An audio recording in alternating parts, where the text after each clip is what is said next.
one nation, under God, indivisible, with liberty and justice for all.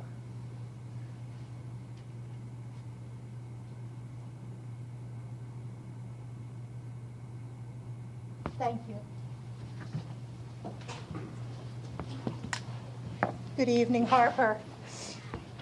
As we were talking earlier, before the start of the meeting, I shared with you that it's been a very long time since we've had a student come and lead the pledge. So thank you for getting us started back to a routine. You did a super job, and we're very appreciative of that. Harper, do you have some folks with you this evening that you would like to introduce? So, my mom is right here. My grandma. My little brother's sleeping. Oh, he is? Okay. Oh, okay. Oh. And Harper, what is his name? Noah. Noah. And your mom and your grandma, their names? Johanna. Lisa. Okay. And the other side, you have some folks there that you'd like? It's my teacher. Your teacher, Mrs. Pickens? Yes. And who's this gentleman with the This is orange Mr. tie? Meredith, my principal. Mr. Eric Meredith, your principal. Well, welcome. It's so nice for you to be here with Harper. We appreciate you bringing her here. Harper, as we were talking, you shared with me that you like to read, and I know that you play the violin because your grandmother shared that. And I know that you have some interesting sports that you play. Would you like to share your sports activities? Sure. I play ice hockey, softball, basketball, and I used to play soccer. Wow. Awesome. Awesome. Colleagues, do you have anything that you would like to ask Harper? Harper and I had a nice conversation. Anything you'd like to ask? I'm waiting for Stan to ask why she's not playing soccer anymore. Plays ice hockey, she told me. I still don't know how to ice skate, so good job on that. Favorite part about 5th grade? I liked the math part. The math. Learning how. I Good. like how she teaches it. Well, she is an awesome teacher. I know that for a fact because I've been in her classroom before, so you're very lucky to have her. Is Mr. Meredith your favorite principal?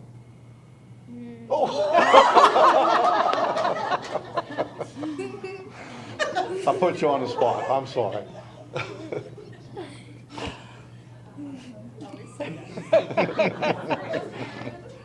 Mr. Stalver is always good for a laugh, Harper, so he was just having a good time. So, well, Harper, again, we very much appreciate you being here and getting us started off with this school year, and I hope you're having a really good start to your school year, and I wish you the greatest 5th grade experience ever, okay?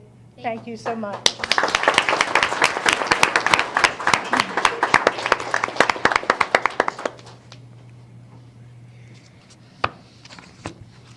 This time we'll have approval of this evening's agenda. Is there a motion? So move. Thank you, Mr. Stauffer. Is there a second? Thank you, Dr. Zentmeyer. Any discussion? The agenda? All those in favor of approval?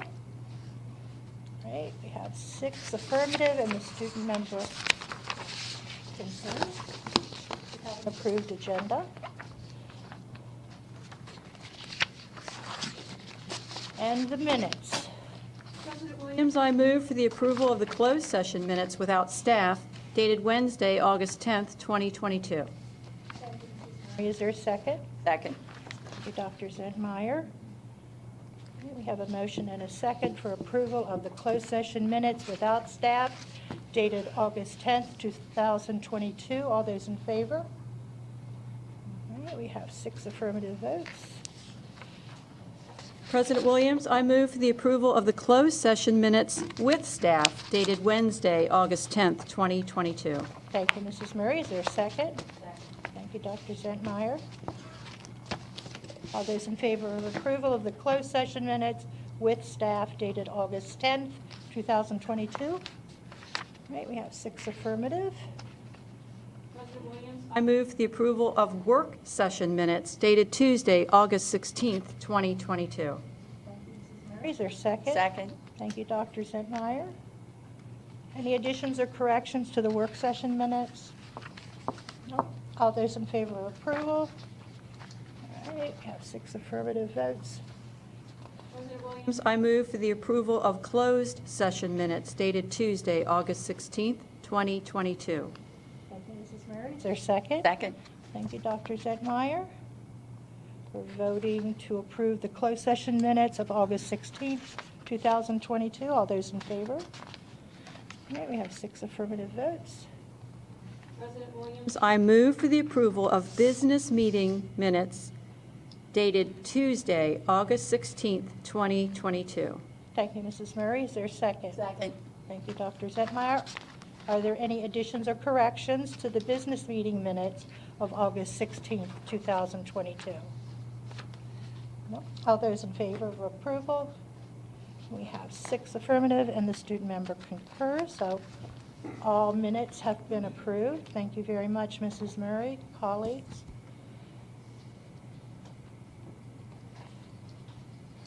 At this time, we're going to begin with the superintendent's report. So, Dr. Sovine, I'll turn things over to you. President Williams, members of the board, you celebrated our state champions at our May the 3rd Board of Education meeting. And during that presentation, Dr. Willow shared that our 6 state champions would travel to the National Leadership and Skills Conference in Atlanta, Georgia. The Skills USA National Competition showcases best career and technical education students in the nation. Dr. Willow is now going to provide us with a nice update. Yes, thank you, Dr. Sovine. I'd like to introduce some staff from Boyd J. Michael III Technical High School. All the way to the end of the table is Nicole Potter, who is our early childhood and teacher academy program at Tech High. And also I have David Long for the Cisco IT Academy. Oftentimes at these events, we celebrate students, and ultimately we should be doing that, correct? But I also want board members and the public to see some of our teachers that are working very hard to help our students be successful. So I'm happy that they were able to join us tonight. In the back is Principal Bob Stike, who is our new principal at Boyd J. Michael Technical High School. And we have James Alshire and Wendy Moore from our CTE office. So let's get into the good news. Why are we here this evening? So our students went and competed at the national level, as Dr. Sovine said, against 5,100 students from all over the country, all 50 states, including Puerto Rico and the Virgin Islands. And I'm proud to share we brought some hardware home, and we have some students joining us this evening. So students, when I call your name, if you would please stand. So at the national competition, the top 10 are awarded in the country. So in 9th place, and again at the national level, Ava Lewis, Early Childhood Education.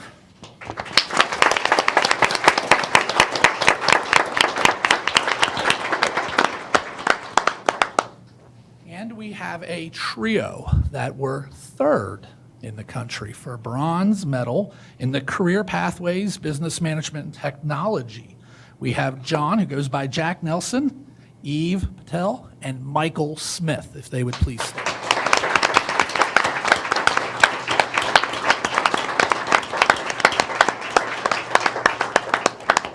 Before we have them come up, and I'd like board members to come down and take a picture, I just want to again thank our staff, our parents, and our community, especially our business community that support our CTE programs. Without them, this would be very hard to pull off. So if we could just give all of those groups a round of applause as well.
All right, at this time, we'll have public comment.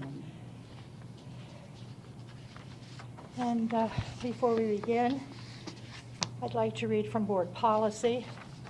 This is policy KD regarding procedures at business meetings. Each person wishing to address the Board of Education is encouraged but not required to sign up prior to the meeting and may address any topic concerning Washington County Public Schools except personnel or student matters which clearly identify an individual or individuals. Each speaker may speak for up to 5 minutes. Mr. Bickford is our timekeeper. Mr. Bickford? When you have about 30 seconds left, I'll hold up the yellow, and when it's time's up, I'll hold up the red and just wrap it up. The first person that I have on the sign-up list is Mr. Neil Becker. Mr. Becker?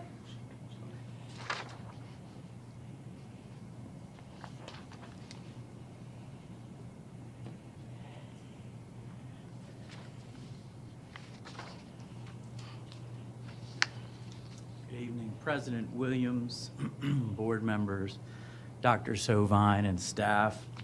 Thank you for the opportunity to address the board this evening. Even after the worst storms and the darkest nights, eventually we find some sunshine. Eventually we see the brightness that we all hope for. This evening I'll be brief as I share a few thoughts about how a community faces adversity. To be completely transparent, I'm in year 30 of my career with 22 years teaching at Clear Spring High, and I became an adopted member of that Clear Spring community. And I'm addressing you as both my professional role as the association president, but also personally as a friend and colleague of those affected by the tragic loss of 3 shining stars. And in the darkest of times, the Clear Spring community and all of Washington County have risen to support the families of Clayton, Cannon, and TJ, their classmates, their coaches, and their educators. I cannot, as a person, as a representative of the association, I cannot thank every individual and every business and everybody in the community who has stepped up and risen to the challenge. But I'll extend a couple direct thank yous. First, thank you to WCPS, to you, Dr. Sovine, your staff, and to the board for working with the Canode, Josenhans, and Shives families last week to host a memorial service at Clear Spring High School.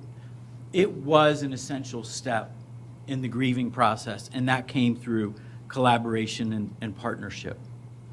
Second, I express a heartfelt thanks to the administrative team at Clear Spring High, but also the Clear Spring community at large, all the schools, led by Amanda Milady, for leading with compassion and empathy, navigating the first week of school and beyond as students and staff continue to grieve, to mourn. Mrs. Milady and her administration colleagues undoubtedly, and I can say this wholeheartedly, have demonstrated grace, level-headedness, and as already said, empathy. And Dr. Sovine, you're new to the community, a whole lot newer than I am. I'm still an import. I didn't grow up here.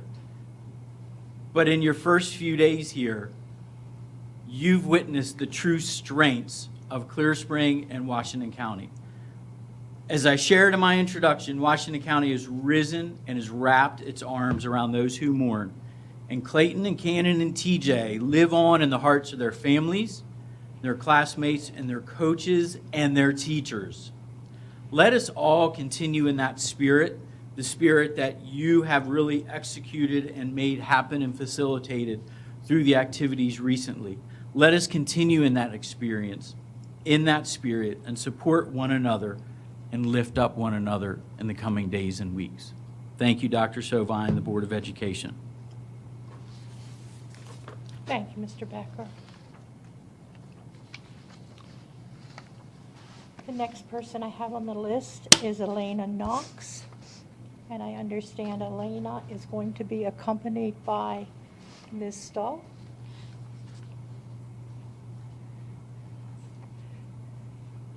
Hi, good evening. Welcome to WCPS, Dr. Stovine. We're happy to have you. My name is Michaela Stahl. I'm a third grade teacher at Salem Avenue, and I had the pleasure of working with the After the Bell after-school program last year. I got to really witness the kids thrive and grow in their reading levels. They got to experience so many things that they wouldn't have necessarily had the opportunity to otherwise. Students were able to play sports. They learned sportsmanship. They learned good conduct. They were able to work together. Students were also able to participate in music and in arts, and they were able to really pursue some of their interests, and they were really able to dive into it and see what interests they had and kind of get to experience those things. I'm going to yield my time over to one of my students who was also a part of the program, and she's going to speak to you about her experience. When I was inside of After the Bell, I thought of I'm Yay. sorry to interrupt. Could you move the microphone a little closer to you, please? Sorry. When I was inside of After the Bell, I mostly thought of, yay, I get to try a new thing. And while I was trying a new thing, I saw that I actually liked it. So I continued doing it on for every season. The first time, they started off with things that the students could learn, could develop on. And then in the second half of After the Bell, they started to see everything else, and they let us choose our own thing. Like, I was in Glee because I wanted to be a Glee. There was football. There was a lot of other things that you could have done. I say that I liked mostly being there and being able to see it for myself. Because if I wouldn't have signed up, then I wouldn't have been able to encourage my dreams. And also, it helped my parents out with being able to go and stay home to relax for a minute while I was there and to get everything ready for dinner. All right, thank you all. Thank you. Thank you very much, Ms. Stahl, and thank you, Elena.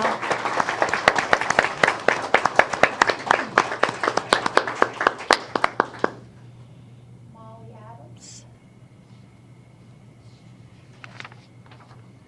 Good evening. Good evening. Hello, and thank you for allowing me a little bit of time to speak with you this evening in support of Salem Avenue Elementary and our after-school program. My name is Molly Adams, and I do teach third grade at Salem Avenue Elementary School. I'm a nationally board certified teacher, and I've just begun my second year with WCPS. I had spent the first 15 years of my career in Baltimore City schools. While I was in Baltimore City, I was actually at a highly regarded Title I community school. And while there, I witnessed firsthand how partnering with community organizations had a profound and lasting effect on our community, all stakeholders. It was well organized, it engaged students in wraparound services, and it truly benefited them all. First and foremost, when we launched this large-scale after-school program back in Baltimore, student daily attendance at the school skyrocketed. Vastly improved because parents were now thrilled to have a safe and enriching environment for their students to be after school.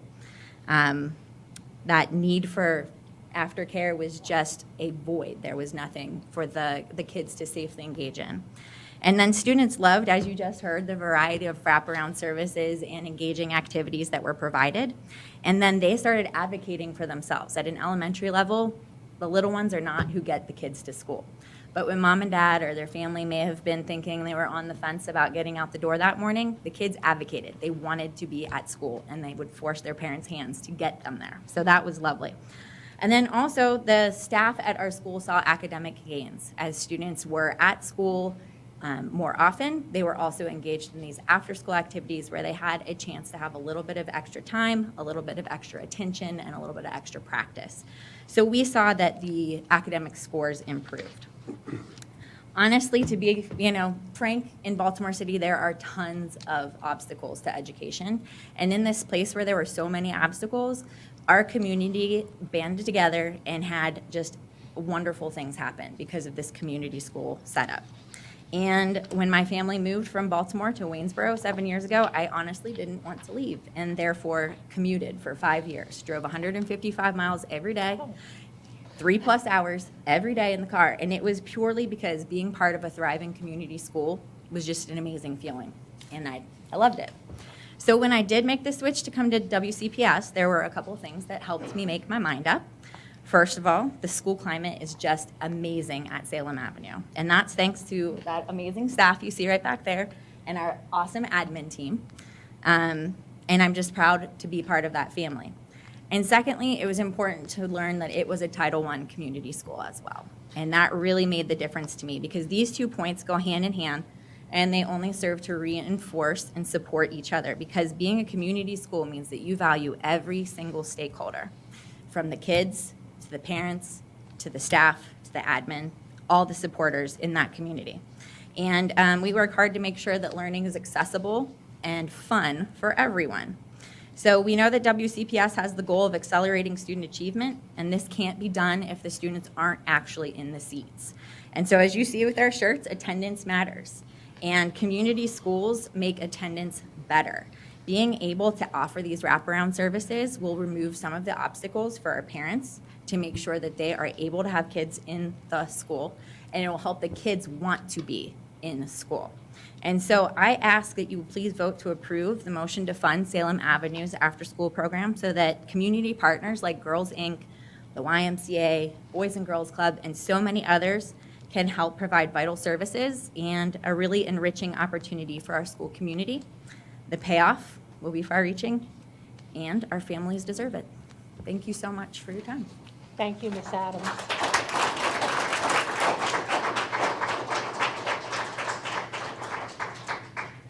Asher Kennedy?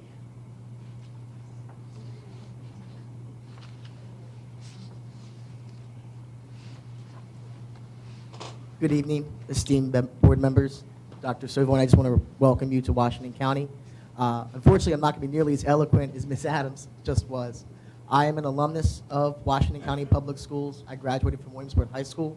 I actually had honors government in a classroom right next to Mr. Stauffer there. I also am an alumnus of Salem Avenue Elementary School, and I've had the absolute best time of my life in the last 3 years of being back at Salem. I wish I would have stayed on my original path to be an educator, and while I'm headed back the long way to do it, it's going to be worth it. It's worth it for our kids. The After the Bell program is insurmountable what it means to our students, to our families, in terms of activities offered to children that might not always get those activities. I worked with both Glee and I worked with football. You can tell by looking at me, I'm not the world's greatest football player, but honestly, that made it more meaningful to the kids. We had kids that had never even seen a football. We had kids that had never even sang a song or had the ability to do martial arts or learned how to make potted plants. And these are not just activities that engage children. These are life skills that our kids will take with them, that they take home and they teach their siblings, that they can help out with the family. This is an absolutely essential part of being Salem Avenue community for the whole community. And I implore the board to think about that when they vote. Thank you. Thank you, Mr. Kennedy.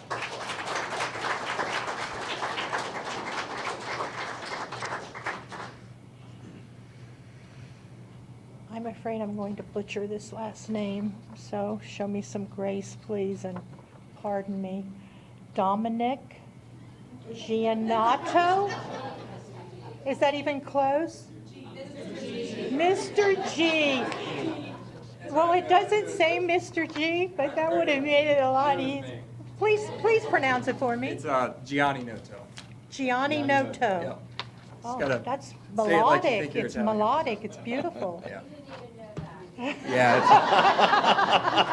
I have Well, like we've three. all learned something this Yeah. evening. I have like Mr. 3 kids G. saying it right, so it's okay. But thank you all for your time. My name's Dominic Gianni Noto. I'm a community school specialist at Salem. I just want to speak briefly about After the Bell, which obviously is an after-school program here at Salem. We look forward to the possibility of expanding to 5 days a week, pre-K to 5. with the Girls Inc. partnership. We truly have a unique opportunity, we are truly offering unique experiences to students and families last year. Social emotional classes, art, cooking, STEM, sports, yoga, ukulele classes, martial arts, glee club, academic enrichment, all at no cost to students. But one of my favorite components of After Bell was the showcase events we offered at the close of each of our 3 sessions. We were able to invite families in to see what we had been up to. Each club was able to show off their capstone project for their session. It provided another opportunity for us to build relationships with our families and to be given feedback on the program. We hope to be able to expand and meet even more of our students and family needs in the upcoming year. Each morning I am met with the same couple of students asking when we will start this upcoming year. It's a great reminder of the work we did. The following are some comments and feedback we received from parents during the showcase events. Our child loves this program. Thank you for all you do. Keep up the great work. Thank you for a structured activity for our child during the after school. My son enjoys the program. He is happy doing so. He has made great friends. It is a very good program. Love the program and the friends my son has made. Great. Keep up the great work. It is enjoyable for him and makes him happy. More days a week, please. We believe everything was amazing. I hope many more children get the same opportunity. Thank you for your time. Thank you, sir.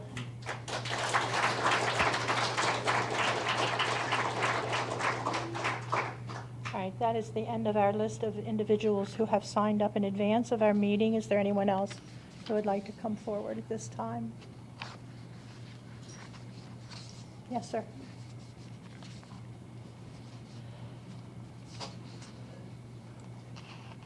Good evening. Good evening. My name's Ethan Lowen, and I wanted to start out by just saying that the superintendent's listening sessions that he and his staff did last month were actually the most informative and educational interaction I've ever had with school administration, and I think all the families that participated would say the same thing. There is an overarching theme that came out from these listening sessions, and what it was is that, you know, one school in every community was went to and basically answered all questions. But when you spoke to the parents, the families individually, there was a near universal concern that somehow this board has teachers teaching their children, whether it's gender equity or CRT, and you know, CRT is now called racial equity. You know, the name has been changed, but that shows up more in hiring practices and not as much in being taught. Whereas gender equity is really just kind of teaching children how to view you know, sexual related issues. And so there's this concern, this overriding concern that they have. And one of the things that was mentioned at a previous board meeting was that, you know, it is known, because the families are correct, even if they don't have the details. They obviously clearly know. And so this board was asked about 5 weeks ago, you know, are you going to mention it? Are you going to put it on the website, or are you just going to let, like last year, you know, children come home asking their parents from some very disturbing questions? And he said, well, no, we're going to do it different this year. We're going to be transparent. And sure enough, on the website, the curriculum is on the website. There's an opt-out form that is a factually correct opt-out form. And that's a great relief, because honestly, in the 13 months that I've been dealing with this board and engaged with this board, that's the first thing that's happened that gave me a sense of relief in 13 months. Now, there are some things, though, that do need to be, I do believe absolutely need to be changed. One is that I noticed that the word gender equity was changed, and it appears to be because you know that parents have figured out what that is. So just like CRT was then changed to racial equity, now gender equity is being referred to differently on the website. I definitely think it should be called gender equity, because we all know that that's what the community knows it as. The second thing is that the videos are very, very important, okay? And you said you'd put the videos up, and they're not there on the website. Now, granted, some other things are. The worksheets are not on the website, but there is definitely more detailed curriculum. Worksheets should be on the website, too. But the videos absolutely need to be on the website. And the reason is because the videos are actually incredibly damaging. And if parents really want to understand what this curriculum is about, all they have to do is watch the videos. You know, the video that was shown last year, and I guess it's not going to be shown this year, but the video last year basically showed parents looking at one point in the video, and these are all cartoon videos because they're all geared towards very young children. So parents looking concerned at their child who is a transgender child, just looking concerned. And from off of the video came the heroine of this cartoon, which was a very young child, and she corrected the parents. And then the parents didn't look concerned, and everyone was happy after these parents had been corrected, okay? There's no doubt, all you have to do is go to amaze.org on YouTube, and you can see all the videos. And there's very, very clear themes that come out, okay? And all the videos are like that. There's another video about, and there's a child in the room, but about children who may not have partaken in the deed. And it says in this video, and some people like to wait until high school, right? So obviously, when you're talking about this being shown to 11-year-olds or whatever, maybe it's shown to 10-year-olds, we don't know, but we certainly know 11-year-olds, that those messages are clear.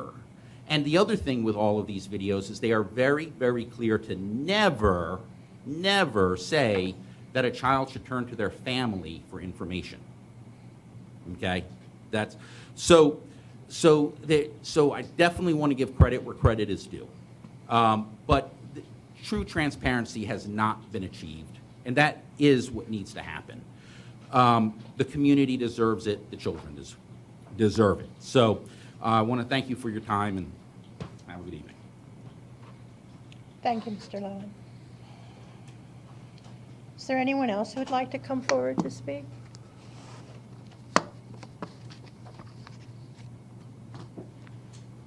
Okay, at this time, we will have any board member response to public comment.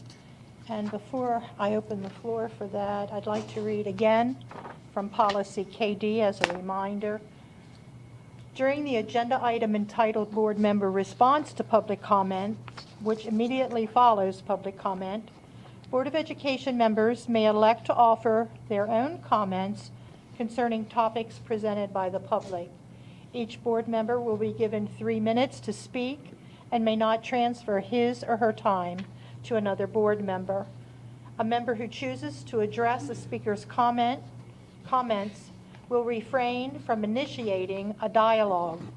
Any board member may indicate his or her intention to follow up with the speaker at a later time as an individual board member, but not as a representative of the entire board. So at this time, colleagues, is there anyone who has a response to public comment? Yes, Mr. Bickford. Couple comments to Neil. Thank you very much for your comments. I echo them. I attended the memorial service, being a friend of one of the sets of parents. It was, and I wanted to particularly thank Dr. Savine for the care he showed the families, and the fact that afterwards he made a point of speaking to some of the students who also participated, as well as recognizing that we had staff who were family members of the 3 boys. And I don't know if any of you got a chance to see the memorial service online, but Coach Shives, who is the father of one of the victims, gave a eulogy that I don't know where he got the strength from. It's rare that you leave a tragic memorial service like that feeling uplifted, but he accomplished that. And I think having it at Clear Spring and being open to the community made it all that more healing to the community and to the families. So thank you for that. And also I just wanted to say, I went to Winter Street, but it's closed now, so I hope I'm an adopted member of the Salem Avenue community. But thank you for coming. I grew up being across the street from Winter Street, and my mother and my sister both worked for Girls Inc. for a time, so I had that advantage of being able to be part of their after-school programs. Even though I was a boy, I was welcomed in, but I certainly appreciate how hard many of our community organizations support our schools, and so I hope to continue to see that. I'm certainly all for it. Thank you. Mrs. Murray, sorry. Well, I would like to also say thank you to the Salem Avenue community for coming.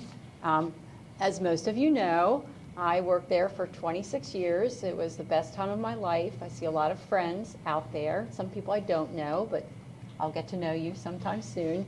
And I worked in an after-school program. It wasn't anything like this, but we all worked together and we had such a good time, and it's always for the kids. Salem Avenue staff is always 100% for the kids, so thank you so much. I think this program is great, and I wish you much success with it. Thank you so much. Thank you, Mrs. Murray. Anyone else? Dr. Sutton? I can't tell you how wonderful it is to know that you cared enough to come tonight. It's not really the program, it's the people, and you have done such a fabulous job. Thank you.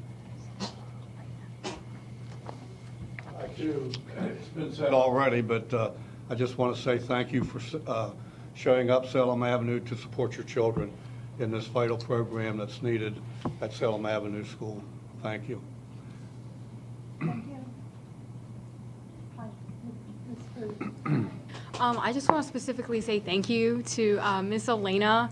I testified in front of the Board of Education last year as a junior in high school, and I was terrified sitting in that chair right there. So being an elementary schooler and going up there and being so well spoken, I mean, you were talking and I was just blown away. So thank you for spending your school night here with us.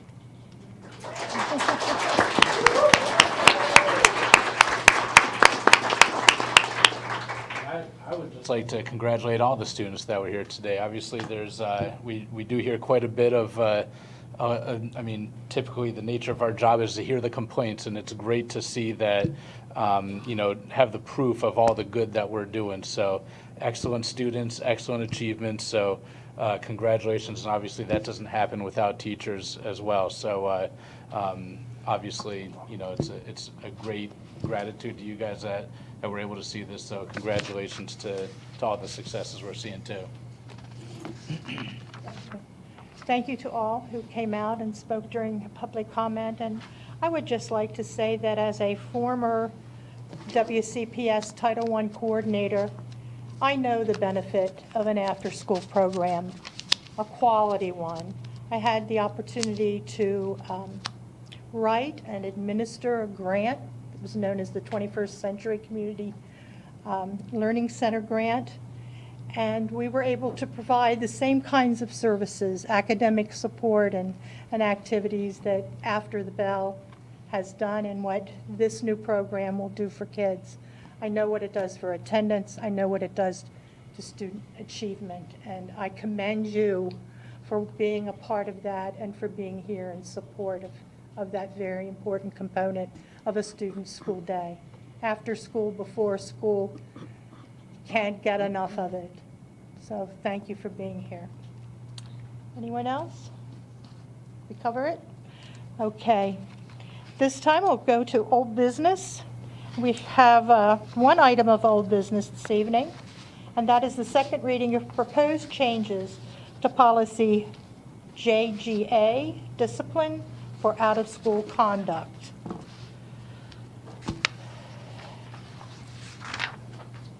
And we have Dr. Willow standing in place of Mrs. Rand this evening.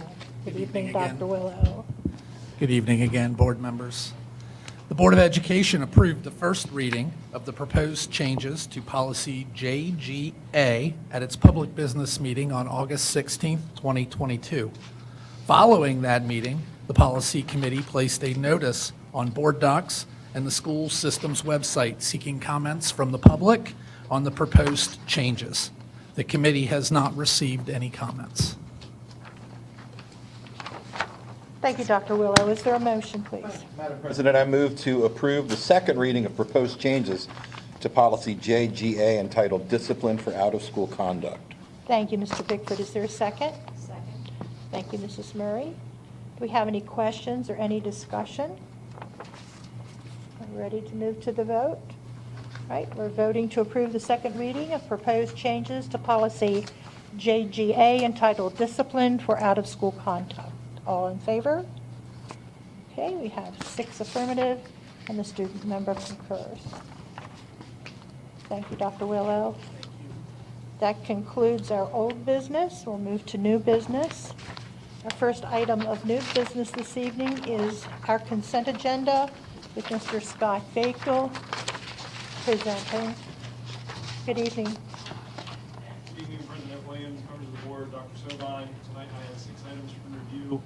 The Purchasing Review Committee has reviewed these items and they are being recommended for approval, and staff is available if you have any additional questions. Thank you, Mr. Bakewell. Is there a motion, please?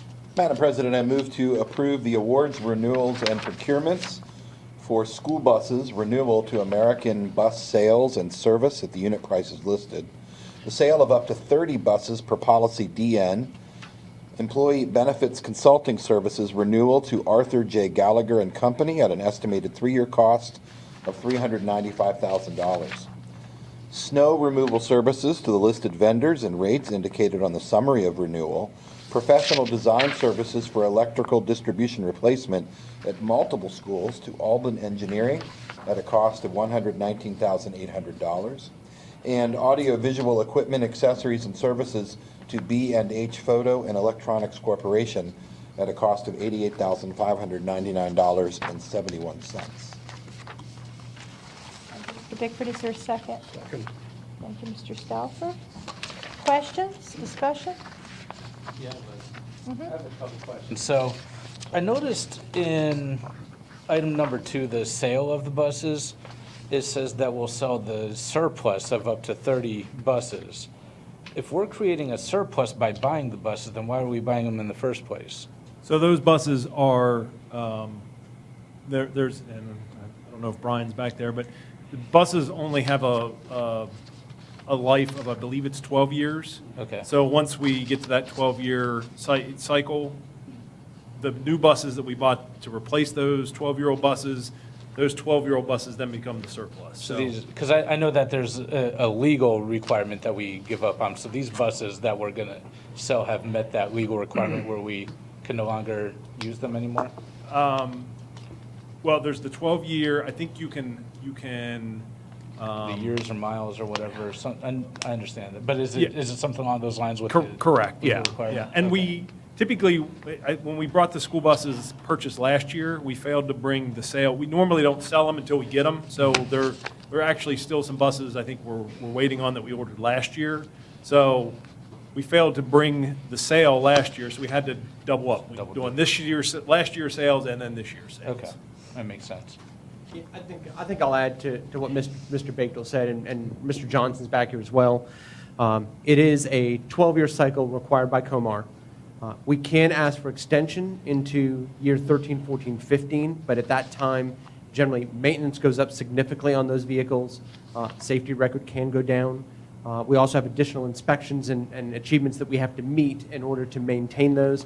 We currently have approval from the state, I believe it's 6, 7 buses this year, to extend into the 13th year to support the buses that we ordered last year that have not yet come in, just due to the shortage of parts and materials and all that, across the board. So, but that is a COMAR requirement. Yeah, that's what I thought. Okay, thank you. The only other one I had is for number 3, the employee benefits consulting services. I know it's not really easy to do this, but how can we quantify the savings? If we're going to save $200,000, I'm just making the number up. I have no clue. If we're going to save $200,000, but we have to spend $400 to do that, then obviously it doesn't make sense. How do we quantify those savings? I think probably the easiest way to quantify that is that we are currently beating medical inflation. Over this year included, so this year and the 2 prior years, our increase to both the board's budget as well as employee paychecks for health insurance is -2%. 2 years of 0 and 1 year of -2. Average medical inflation right now is somewhere in the ballpark between 5 and 8%. We offer a $50 million plan all in terms of what the employees pay and what the board pays. So at 15%, we should have gone up $7.5 million. We're down 2%. So I think in looking at spending $395,000, Gallagher is well worth their weight in gold, and they have been a fantastic partner in supporting the healthcare committee and looking at recommendations that have helped us to beat medical inflation. I'm sold. I like it. And on my end, just putting the bids together for medical, like for health insurance, I mean, it's a whole different world out there, a whole different lingo, a whole different, and without them or someone, but they've been really good. Just putting that bid together to get us to the point of getting the insurance is, again, we couldn't do it ourselves. Right. Excellent. Thank you. Any questions? All right, we'll move to the vote. We're voting on the consent agenda as read by Mr. Bickford and seconded by Mr. Stauffer. All those in favor of approval? We have 6 affirmative. Ms. Cruz, did we have you concur with that? We did, thank you. Thank you. So we have an approved consent agenda. Our next item of business is the consideration of an expenditure for the after-school program at Salem Avenue Elementary School. Mr. Bagel? Yeah, this is a motion on its own. It's for the after-school program at Salem Elementary School.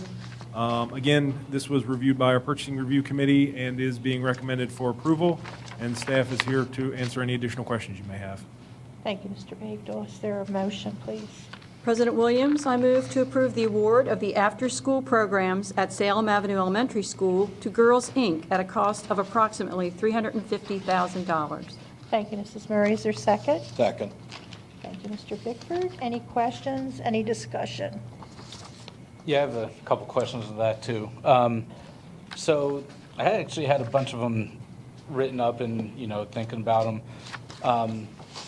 Last year and I'm sure we'll probably have to get some extra help in here. In the Finance Committee meeting, we discussed about the program last year and all the success that we heard about earlier today. How many kids were in that program? Mr. Jackson, he'll be able to answer that much better than I. And he told us, and I can't remember what the number was, so I apologize. 50. So we began the year with 45 students, and it continued to grow to around 60 students each session last year. And so we're doing, we're doing 150 students now, right? So how much did the program cost last year compared to this year? So we were awarded $35,000 from On Track, but then also our own cost that we put into the program was about up another $50,000 last year to run it for those students. We are increasing the amount of time that we also had them students in the After Bell program last year as well. So there's obviously no arguing that an after-school program was extremely successful. We heard about all that. We saw it firsthand.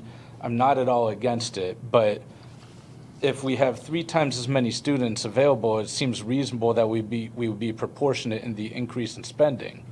My concern is that we're spending over $250,000 on a program that, yes, while it was successful, there's a lot of stuff in that little budget, and thank you for sending the budget, I appreciate it. Mm-hmm. There's a lot of stuff in the budget that just seemed, $10,000 for parties, there's a lot of stuff in that budget that just seemed like it was wasteful. And I understand that it's grant money, but these grants still come from taxpayers. Mm-hmm. And it really concerns me that, again, not the program itself. The program's absolutely needed. There's no arguing that. But it just seems like this is too much money to be spending on it. And I just don't see, I just can't see the justification for the extra spending. Can I clarify? Yeah, the please do. $10,000 is not for parties. There were those end of the session showcases that we talked about. Mm-hmm. Like I said, last year we started for 13 families at the first one, and by the time we ended the year, over half our students that were participating had families there with 4 and 5. So those showcases, that $10,000, we may not even spend that much on it, but we want the budget for. If we have 150 students and all their families plan on showing up, how do we support that event?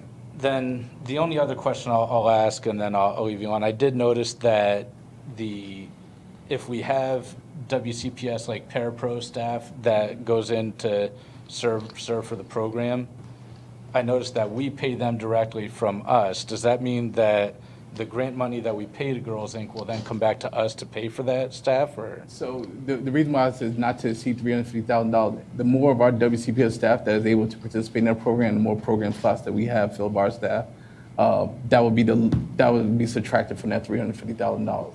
Okay. Is that it? Mrs. Murray? No, they answered my question. Thank you. The only thing I have to add, it's the same thing that we talked about in CNI, and that is we really do need to have some longitudinal study so that we can see how the successes occur with our students.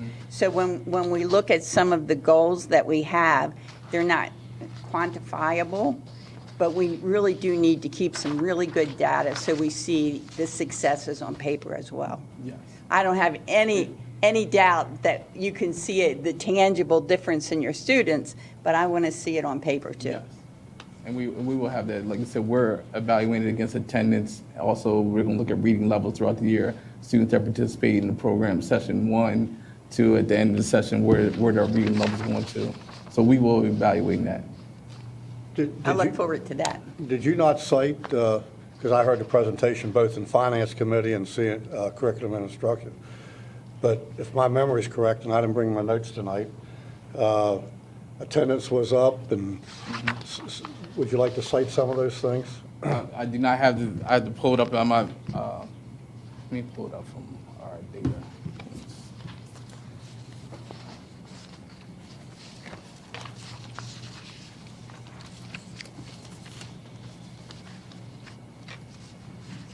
So in session 1, we had a 90 for students that participate in the after the bell attendance program, after the bell program. Their attendance rate was 94% versus 91% to the school. Students that would participate in session 2 had a 97% attendance rate compared to students at 88% in session 2. And students who participated in session 3 last year had a 98% attendance rate versus students with a 90% for the school. So our attendance for the students that participated in the program was significantly higher in each one of those sessions compared to the school. Session 1, 2, 3 is per quarter, like quarter? Last year, yeah. And then this year it'll be all year. Thank you. I have just a couple of questions. This is state grant money that targets specifically a population and a purpose, correct? Yeah. And we're talking about the possibility of serving 150 Title I students, 180 days, my understanding was it was to run the full school year, Yes. 2 hours a day after school. So that comes down, I don't know if you've done the math, but per pupil, it sounds like a bargain to me. Yeah. Do we have any numbers on cost per pupil? I know that when we last looked at about $2,300 per pupil. And I think Mr. Pruitt will probably go in a little more detail. And we talked about the cost of student throughout the school day. If you just times that by 3, it would be about $7,000 to $8,000 for that student to participate. But during the school day, we were paying about $13,000 for a student. Right, I think as we look at our ESSA funding, so as we look at what is the value that we spend to educate a student, looking at state and local dollars, federal dollars aside, because we're talking about state funds. When we look at that of what would cost us to educate an elementary school across, on average, approximately across our elementary schools, it's in the ballpark of about $10,000 to $13,000. And you think that that's a 6.5-hour learning day for our students.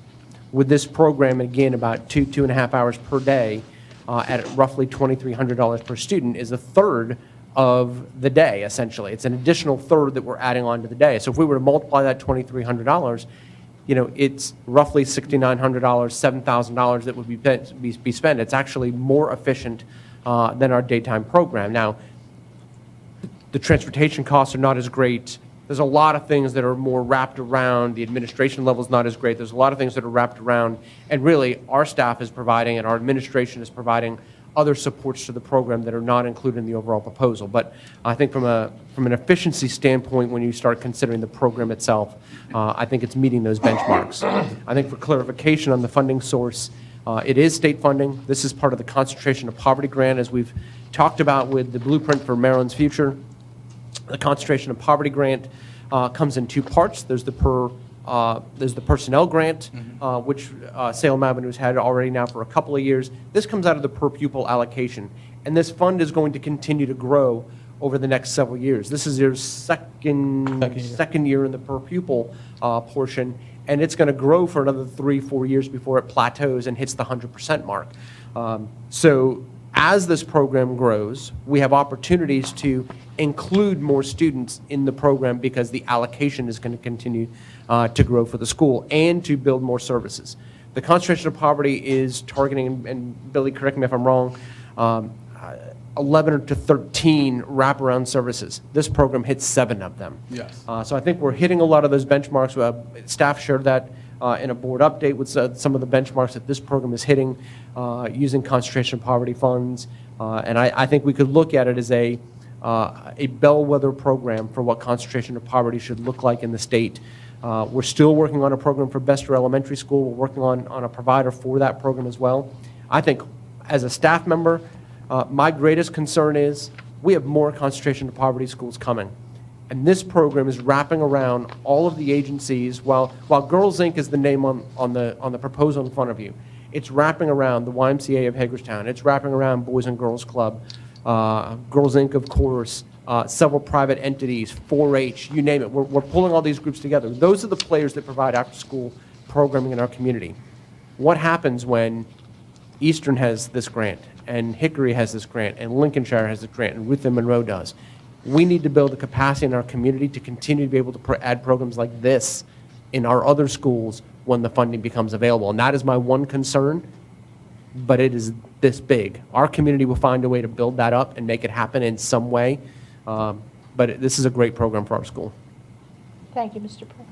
Thank you, Mr. Jackson. So, isn't it like comparing apples and oranges, though, when you factor in the cost per student that we spent compared to this cost? Because we have the cost of maintenance for the schools and everything. I mean, there's a higher teacher-to-student ratio that we have that wouldn't be there as part of the program. I mean, isn't that like comparing apples to oranges? So I don't think that that's really what I was looking at was the aides that will be part of this program. I think it was $16.71 per hour. That's more than what our parapros make. But when you're looking at the budget, that's an amount that includes benefits. So if we were to add the benefits, the FICA, the workers' comp, on top of what we pay our staff, it would be greater than that number. We couldn't pay our staff to do this program for what Girls Inc. is offering to do it.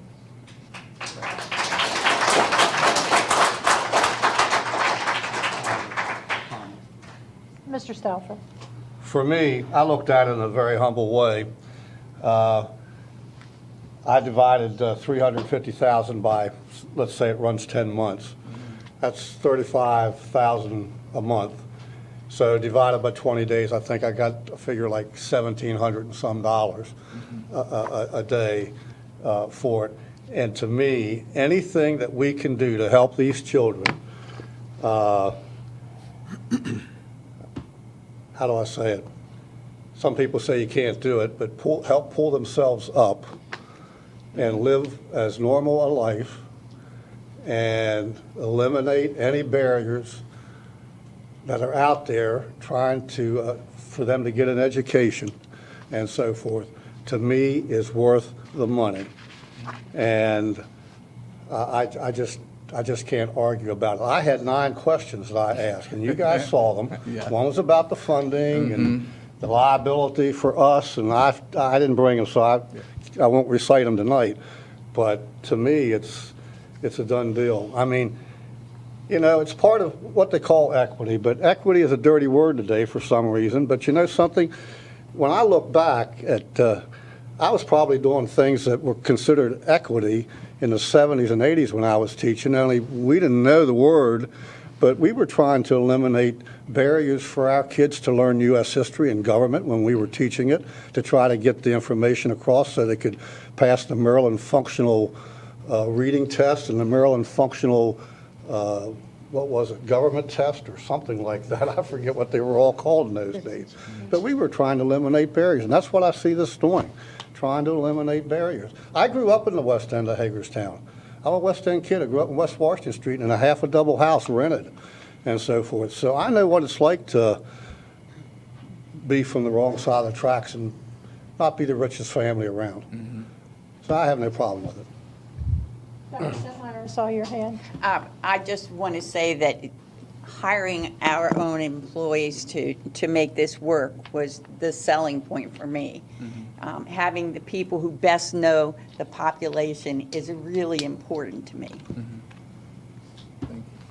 Any other comments, questions before we move to the vote?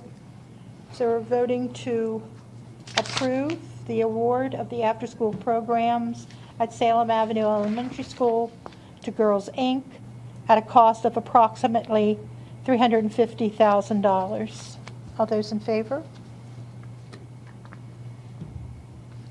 Okay, so we have 5 affirmative, those opposed, 1 in opposition.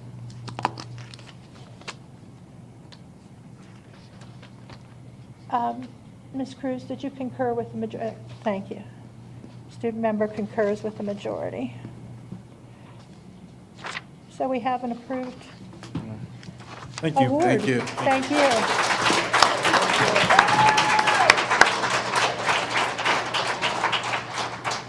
Purposely wear orange. Thank you, gentlemen, for all your hard work on the budget. Thank you. Okay, our next item under new business is the first reading of proposed changes to policy BHD, Board of Education member compensation and expenses. Oh, and it's you this time. It is me this time. I love it. I will do my best to channel my inner Mrs. Ram. Okay. The Policy Committee reviewed policy BHD at its public works sessions on July 14th and August 9th, 2022, and offered changes to the policy. The changes being recommended include formatting and updating the policy to clarify that the policy applies only to elected and appointed Board of Education members. The committee is recommending the Board of Education approve the first reading of the proposed changes to policy BHD. Thank you, Mr. Prue. Is there a motion? Madam President, I move to approve the first reading of proposed changes to policy BHD entitled Board of Education Member Compensation and Expenses. Thank you, Mr. Bickford. Is there a second? Thank you, Dr. Zentmeyer. Any questions, comments, discussion? Nope. Then we're ready to move to the vote. We're voting to approve the first reading of proposed changes to policy BHD entitled Board of Education Member Compensation and Expenses. All those in favor? Okay, we have 6 affirmative, and the student member concurs. We have an approved first reading. Thank you, Mr. Prue. You're going to stick with us for the next one as well. I'm here for the haul. This next action item is the first reading of proposed changes to policy IKF, graduation requirements, and the rescission of policy IKFA, high school diploma, World War II, Korean conflict, or Vietnam conflict veterans. Mrs. Williams, the Policy Committee reviewed policy IKF and policy IKFA at its public works sessions on July 14th and August 9th at the request of staff. The committee is recommending that the policies be combined by rescinding policy IKFA and addressing the topic covered by the policy in a new section of policy IKF. The committee is also recommending that policy IKF address awarding honorary high school diplomas posthumously to students who pass away during their senior year or as a graduating junior. The committee is recommending the Board of Education approve the first reading of the proposed changes to policy IKF and the rescission of policy IKFA. Thank you, Mr. Prue. Is there a motion, please? Madam President, I move to approve the first reading of proposed changes to policy IKF entitled Graduation Requirements and the rescission of policy IKFA entitled High School Diploma, World War II, Korean conflict, or Vietnam conflict veterans. Thank you, Mr. Bickford. Is there a second? Second. Thank you, Dr. Zentmeyer. Any questions, any discussion? My only question about the second one, wouldn't it be about the rescission of it? I mean, it almost seems kind of sacrilegious to kind of get rid of that, but wouldn't it be more appropriate? I mean, there could be more wars in the future that our young people might go to. Wouldn't it be better to just kind of change that to be if a student had to leave for any wartime reason that that they would still, as long as they could prove that? I mean, or is My- it better to just go and make the policy at that point? My understanding is that these three conflicts are identified by Comar, and that's why they have their own policy. So I think if They are. that proposal were to come up, Comar would be adjusted, and we would respond accordingly by altering this policy. Yeah, I'll just say, I hated using the word rescission because it sounds like we're getting rid of it, we're not, we're moving it over to another policy. Okay. Yep, combining the two into one, So it will essentially. still exist, and yeah, it is part of Comar, so. Any other questions? All right, then we're voting to approve the first reading of proposed changes to policy IKF entitled Graduation Requirements and the rescission of policy IKFA entitled High School Diploma, World War II, Korean Conflict, or Vietnam Conflict Veterans. All those in favor? All right, we have 6 affirmative votes and the student member concurs.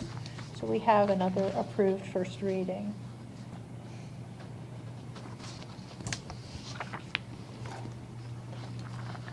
Our next and final item of new business is consideration of the fiscal year 2024 General Fund Operating Budget Calendar with Mr. Prue presenting. And lastly, Mrs. Williams, thank you very much. The item before you is the approval of the FY 2024 General Fund Operating Budget Calendar.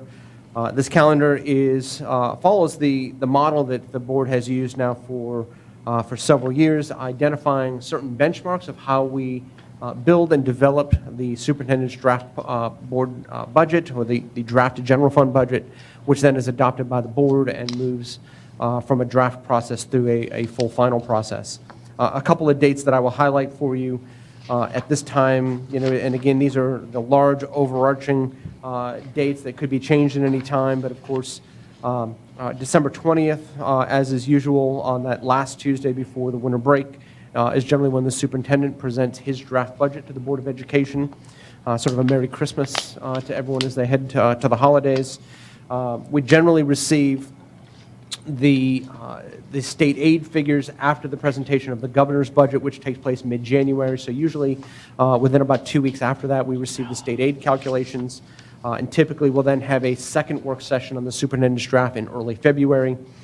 Subsequent to that, the board hands over their budget into the public. The board's budget advocacy and review committee meets to review the budget and to assess their provisions of the budget and how they feel the board is addressing the needs of the school system.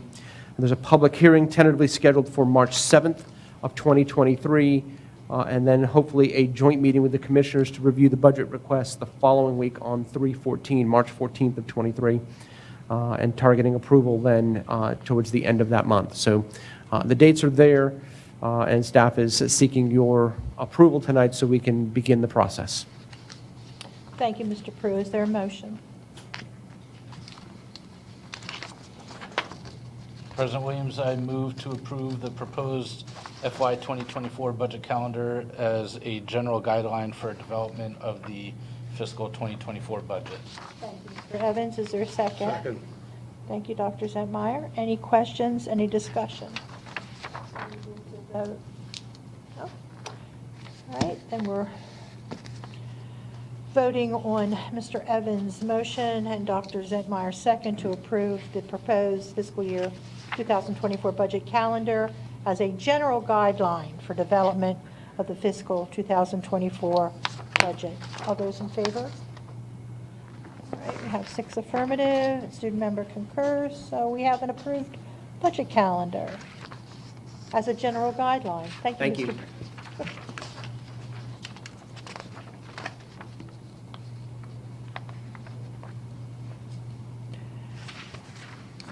Okay, that brings us to the superintendent's report, a continuation of what we started at the beginning of the meeting. Dr. Sobine. President Williams, members of the board, our CTE programs are very strong in all of our high schools in Washington County. And the Maryland Youth Apprenticeship Program is a CTE completer that impacts all CTE programs because students have the opportunity to apply what they've learned in the work setting. I've asked Mr. James Alshire, Supervisor of CTE, and Mrs. Wendy Moore, Youth Apprenticeship Coordinator, to give an overview of our Maryland Youth Apprenticeship Program and share an update on our apprenticeship numbers. Good evening, President Williams, board members, and Dr. Savine. Thank you for allowing us the time to speak this evening about the Youth Apprenticeship Program in Washington County Public Schools. Joining me tonight is Ms. Wendy Moore, our Apprenticeship Coordinator. Good evening. Youth Apprenticeship is a unique work-based learning program that brings WCPS students and local employers together to create skilled labor through technical education and mentorship. Youth apprentices participate in a minimum of 450 on-the-job training hours related to their area of instruction and are able to begin as early as their junior year. With the addition of some of the Tri-State's largest employers, including Meritus Health, WCPS has been able to offer more apprenticeship opportunities than ever before.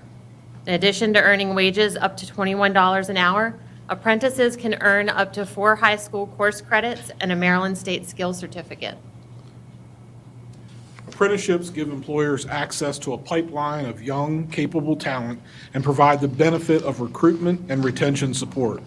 Through local partnerships, there are also grant-funded opportunities currently available, including 75% wage reimbursement. An apprenticeship allows students to gain marketable industry skills through CTE and academic coursework and on-the-job experience, acquire confidence through hands-on application, and enables them to develop a competitive advantage that can lead to increased wages and a head start on a rewarding career. Apprenticeship is an investment in the future of Washington County, designed to address the lack of on-the-job experiences for our students, provide gainful employment for our community, and address the need for and the shortage of skilled workers. Apprenticeship plays a critical part in our local workforce development.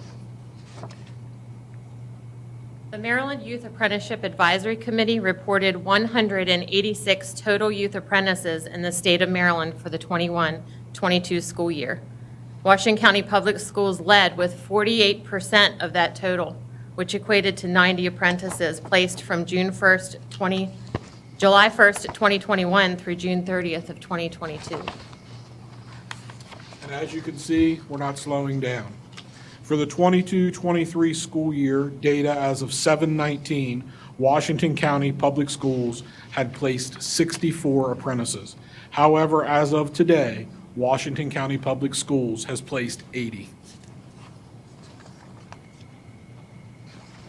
This graph shows that WCPS continues to see growth not only in apprenticeship placements, but also employer partners. New employers and occupations continue to be approved by the Department of Labor and added on a bi-monthly basis.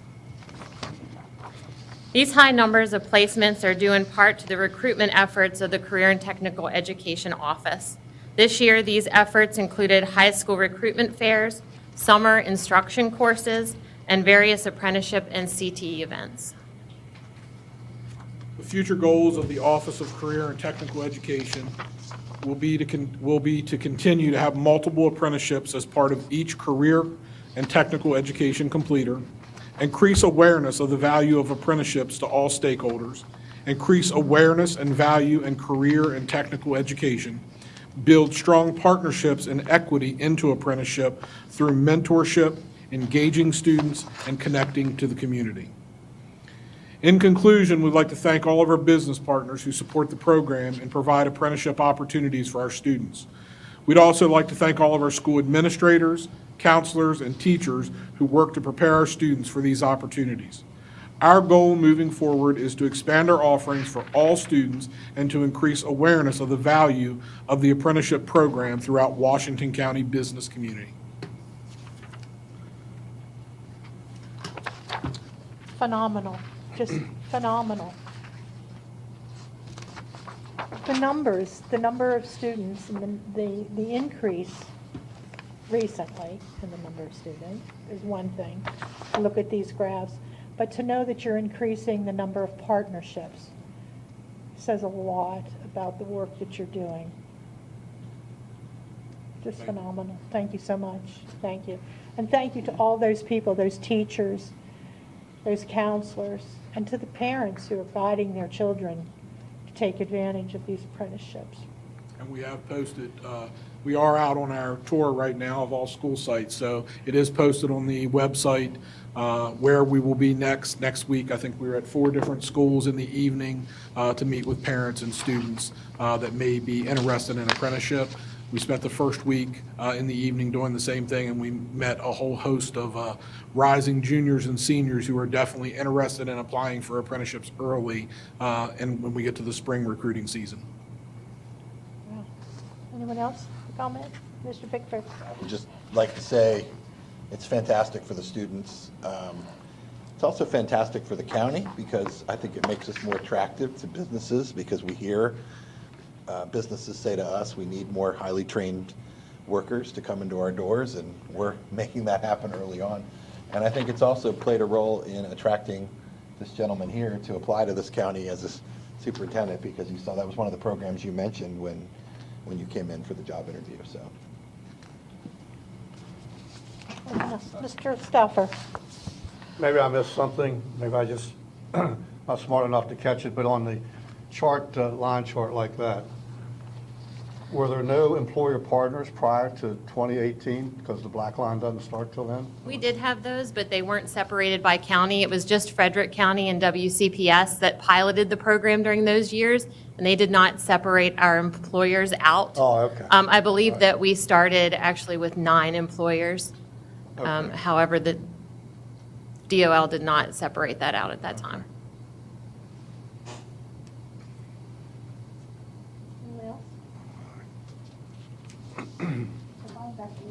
President Williams, I do want to just take this moment to extend my appreciation, Mr. Olshire, Mr.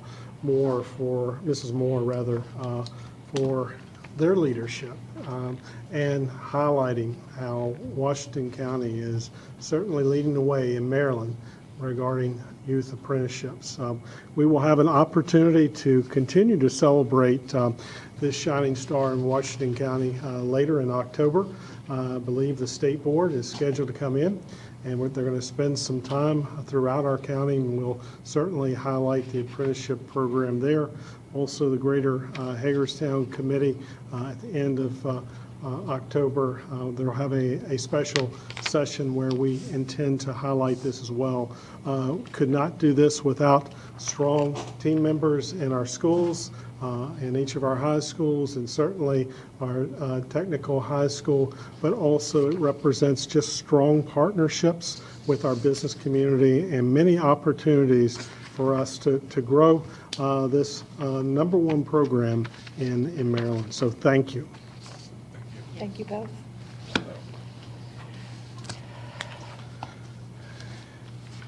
And we'll continue on with our successes. At the conclusion of last week, we were pleased to announce that WCPS has a state finalist for Maryland's Teacher of the Year. I want to extend my congratulations once again to Miss Elizabeth McDonald, the biomedical science teacher at the Boyd J. Michael III Technical High School.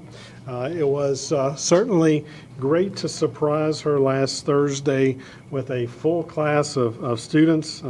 They did take much joy in celebrating the success of their Teacher of the Year. This makes Mrs. McDonald the 6th state finalist from WCPS in as many years. We certainly wish Mrs. McDonald the best through the rest of the state's consideration process. So congratulations to Mrs. McDonald. I'm also continuing on with my update and report. I'm pleased to report that we've had a great opening to the 2022-23 school year. Last week, I had the opportunity to visit 37 of our schools. I didn't quite get to all, but there was a consistent theme throughout my visits. What I heard from teachers, principals, staff, and students is that it was one of the best starts in years. And I believe our students and staff are just excited to be back with a reasonable sense of normalcy and routine. I want to extend my appreciation to all of our team members, both at central office and in our schools, and certainly the strong parent partnerships that have made this happen.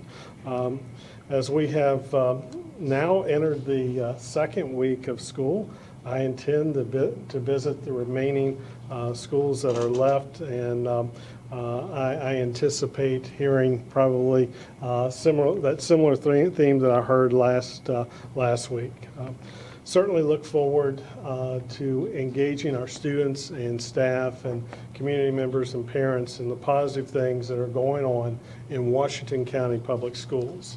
Well, this concludes my remarks. Before I turn the program back over to President Williams, I'd like to share the opening day video that our public information team has put together that highlights the pictures that our community posted on the first day, which is highlighted in hashtag WCPS First Day, and features some of our community members that joined in the first day of fun.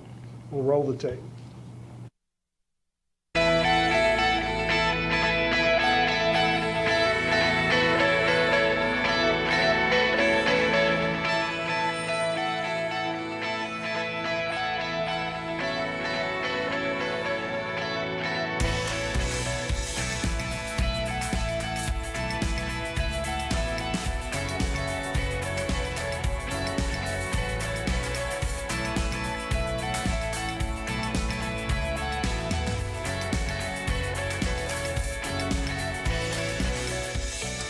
Welcome to the 2022-2023 school year. At this time, would you please rise for the Pledge of Allegiance? I pledge allegiance to the flag of the United States of America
I just want to take this opportunity to once again extend my appreciation to our communications team for putting that first day piece together. You can see why Washington County Public Schools is such a great place. It's all about those wonderful student faces, our parents, staff, and community partnerships that make this a leading school district in Maryland. President Williams and members of the board, that concludes my report. Thank you, Dr. Sovine. It's just wonderful to see all those smiles, the Yes. smiles. Wow. Yeah. Wow. Okay, next on our agenda is personnel actions. Yes, President Williams, if I may, coming forward is our new Associate Superintendent for Leadership and Administration, Dr. Jennifer Webster, and we welcome Dr. Webster to our Washington County Public Schools team. Thank you. Good evening, Mrs. Williams, members of the board, Dr. Sovine. As discussed earlier in closed session, there are several staff changes for your review. At this time, I ask for your approval of the personnel items. Thank you, Dr. Webster. Is there a motion? President Williams, I move to approve the personnel actions dated Tuesday, September 6, 2022, as presented in the closed session. Thank you, Mrs. Murray. Is there a second? Second. Okay. Mr. Stauffer, I'll take your second. I think I heard you first. Okay, so we're voting to approve the personnel actions as discussed at closed session earlier this afternoon. Those personnel actions are dated Tuesday, September 6th, 2022. All those in favor? Thank you, Mrs. Murray. We have 6 affirmatives, so we have approved those personnel actions. Thank you, Dr. Webster.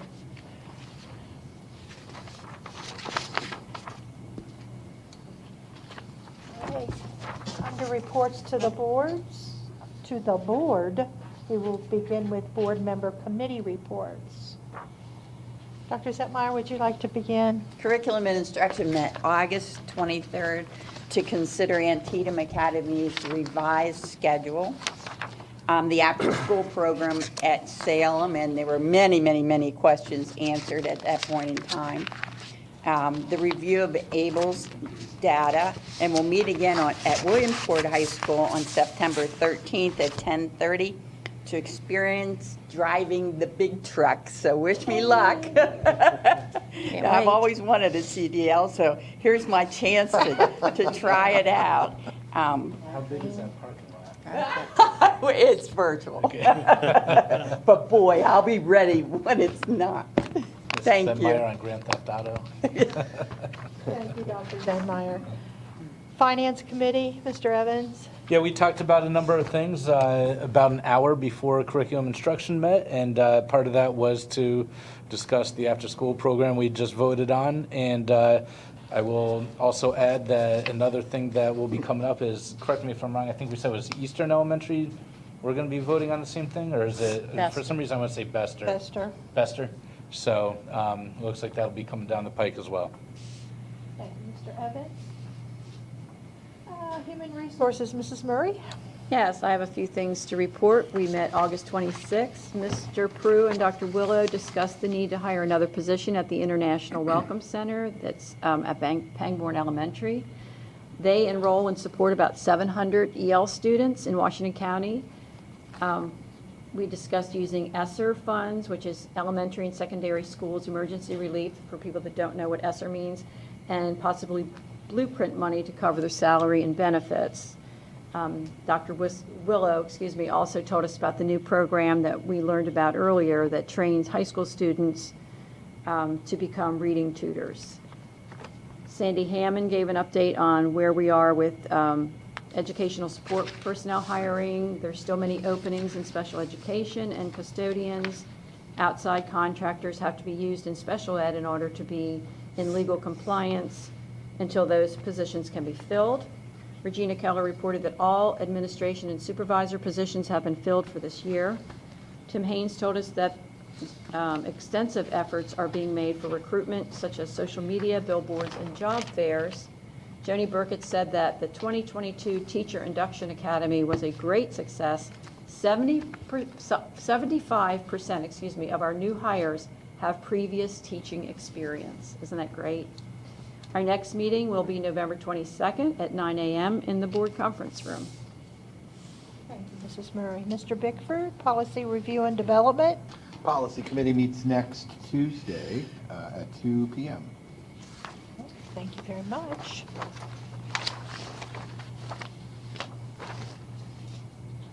Under miscellaneous business, we have consideration.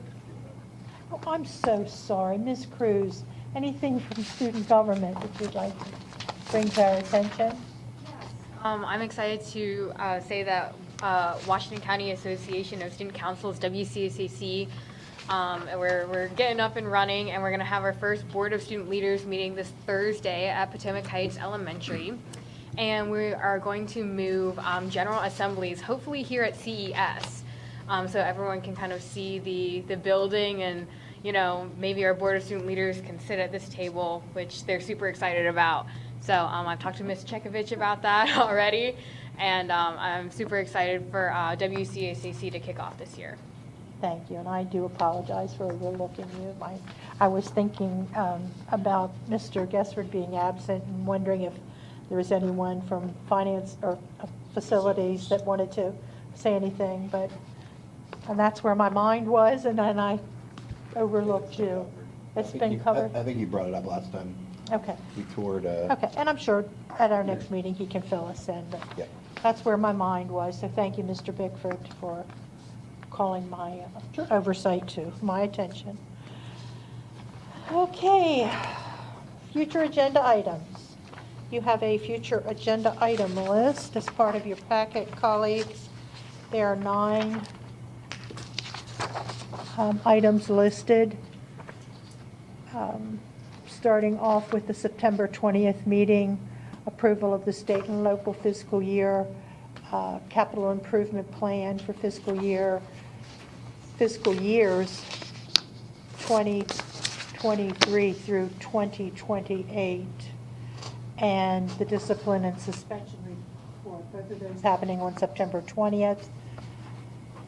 The Board of Education is having a candidate orientation session on September 24th.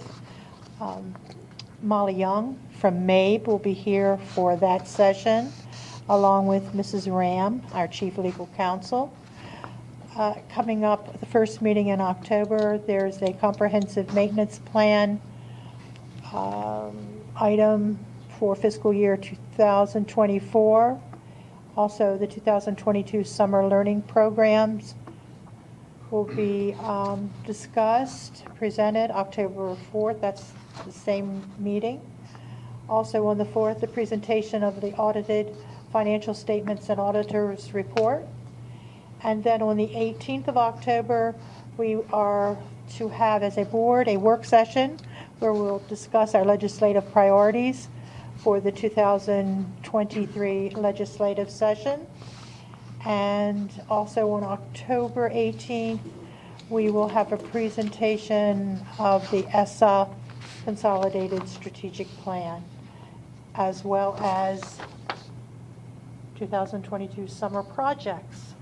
That's what we have on our future agenda list. Any questions or concerns? I thought the ESSA plan was being pushed back. We made some changes recently Right. this afternoon, so they don't appear here.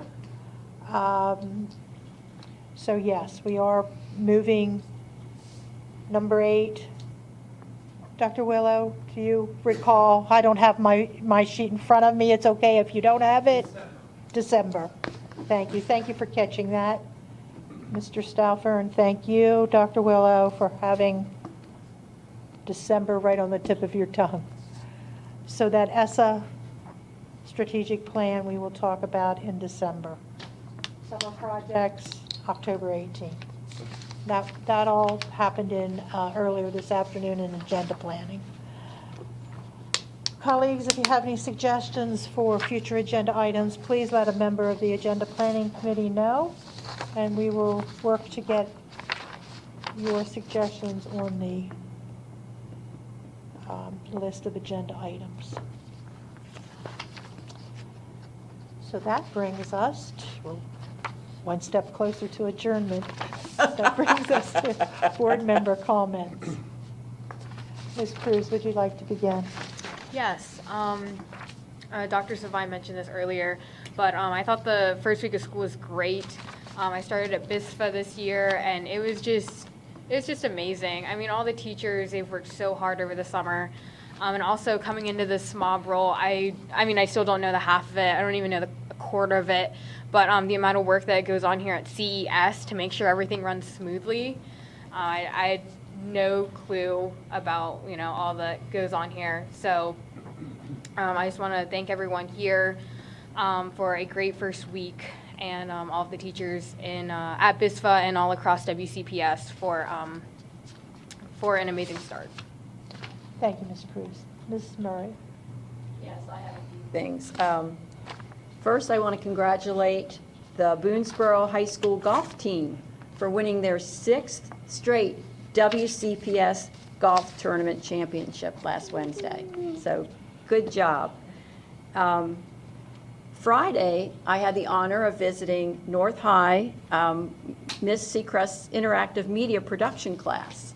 And I worked with 2 students, Demetrius Guest and Bryce Milburn. I was so impressed with Miss Seacrest's teaching and her interaction with the students. It was wonderful to see. It was great to be in the school, and I hope to go back and visit again. And the third thing, I just want to wish our board member, Peter Bickford, a happy birthday. Birthday boy, comments? Thank you to Mrs. Murray and to Dr. Zentmeyer for some lovely gifts. I appreciate that very much. It's pretty. It says something about the team here that I didn't mind spending my birthday at a board meeting. So, my wife did promise a celebration later this week. So, thank you all. Mr. Stauffer? Just want to welcome everybody back to what I hope is a successful school year. Seems we're off to an auspicious beginning in many respects, and let's just hope that we don't have any interruptions like we did 2 years ago. Thank you. Mr. Evans? Yeah, congratulations on a great start to the school year. Hopefully this is a memorable year for you, Dr. Savine, at the new school or new system here. But obviously there's always got to be some kind of hiccups, and thankfully the hiccups that we've seen are mainly out of our control. You can't really prevent a gas line being busted neighboring a school, so thankfully everything has gone pretty smoothly here, and it's a great testament to the staff. I would also like to thank, I know, I guess it was last Sunday or Sunday before, I was on my way into church, and there was a concerned community member who thought that they wouldn't be able to use that Clear Spring Stadium, and it seems like that was all pretty unfounded, and everything was always in the plan to be used, but Dr. Savine, you and your staff, I know, were making sure that questions were being answered and everything on a Sunday. So I appreciate that. Thank you for being able to step in and help out the community in a great time of need. So thank you. Dr. Zentmeyer. When friends do great things, it's a professional and a personal double blessing. And so Beth McDonald, who is in the running for State Teacher of the Year, go Beth, go Tech High School. I also had an opportunity this past week to go to back to school night at Fountain Rock, where another friend, Principal Sherry Palm, has an extraordinary staff. She was our first National Board Certified teacher and mentored me and Joanne Nave through the process. So I know that the 8 teachers who are pursuing National Board there have a great, great mentor. And finally, back to school includes one of my very favorite routines, and that's standing for the pledge to the flag, which is a good thing since it was written into Maryland law in 1892. It requires the board, us, to provide flags in every classroom and for teachers and students to stand and say the pledge. Why? This is what the law says. So that the love of freedom and democracy shown in the devotion of all true and patriotic Americans to their flag and country, is instilled in the hearts and minds of the youth of America. So when it never fails to bring me to tears, whether it's a game, the beginning of school, a meeting, Harper Mullendore, a back-to-school video. Huge thanks to our youth of America and teachers. I'm so very proud of you. Have a great year. Thank you, Dr. Zedmeyer.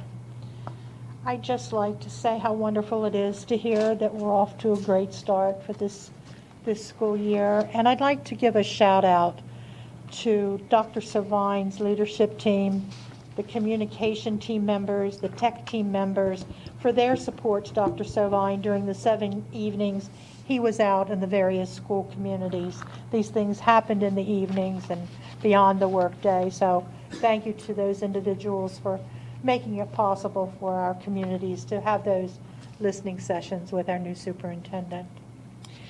So anyone else have anything else that they would like to say as a final word? Dr. Servine, any parting words? Yes, President Williams, I just echo your comments regarding our amazing team. I want to extend my appreciation. They are very sacrificial with their giving. The community listening sessions were well received, and they were a critical part of every one of those sessions. So I'm very blessed and fortunate to have such a talented team. Also, I want to take this opportunity to express my gratitude to the Clear Spring community. Just the outpouring of support for the celebration of life, and in particular the families that were so impacted by this tragic loss. But what you saw is a community united. And just the overwhelming support of parents, community members, and that span certainly within Clear Spring, but well beyond.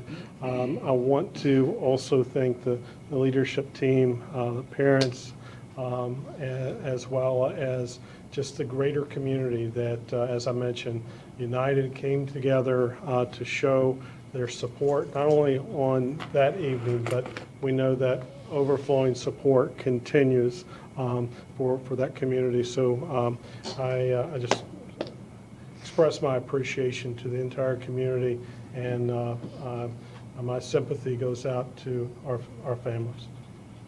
Thank you, Dr. Servine. So with that, we stand adjourned. Thank you, colleagues.